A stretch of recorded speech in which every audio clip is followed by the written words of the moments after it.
August 1st is a very big day for this country because money is going to pour into the United States like we've never seen before. It has begun. Canada is boycotting American giants, and Donald Trump is furious. In a sudden and widespread movement, Canadian citizens and businesses have started cutting ties with major U.S. brands, including McDonald's, Amazon, Walmart, and more. The boycott is gaining speed across provinces, and it's already impacting American markets. For many in Washington, this was unexpected. For Donald Trump, it's personal. Reports suggest the boycott was triggered by a mix of trade tensions, political backlash, and anger over years of U.S. economic interference in Canadian affairs.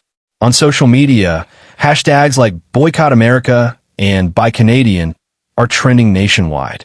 Thousands of Canadians are publicly canceling their Amazon Prime accounts.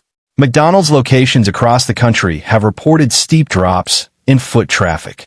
And Canadian influencers are leading campaigns urging citizens to support local brands over American corporations. Behind closed doors, Trump is said to be raging. According to White House insiders, he sees the boycott as a direct attack on U.S. dominance, and more importantly, on his legacy. Trump has always framed himself as a deal-maker, a builder of strong trade relationships. But this new wave of economic rebellion threatens that image. Trump has gone on record blaming Canada's leadership for what he calls a disgraceful betrayal. In a recent Truth Social post, he accused Canadian officials of being weak, ungrateful, and foolish. He warned that American jobs would suffer if Canada continues this path, and hinted at the possibility of retaliatory tariffs or trade restrictions. But experts say this isn't just about Trump. It's about something deeper. For decades, Canada has quietly depended on the U.S. for trade, media, tech, and culture. But recent years have brought a shift. Canadian youth are becoming more nationalistic. Local businesses are pushing back against American dominance.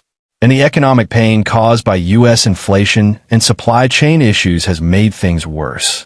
Amazon is already seeing slower Canadian growth, while McDonald's executives are privately worried about the brand's future north of the border. If this movement keeps growing, the fallout won't just hit fast food and e-commerce. It could rattle the foundations of U.S. Canada trade itself. Trump's frustration is growing. But for many Canadians, this isn't about him. It's about reclaiming economic control.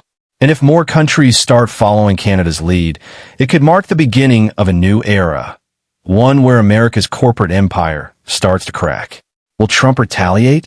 Or will America be forced to reckon with a world that's finally saying no? Tell us what you think in the comments. And if you want more stories that expose the real power shift happening around the world, subscribe now, because the headlines are just the beginning.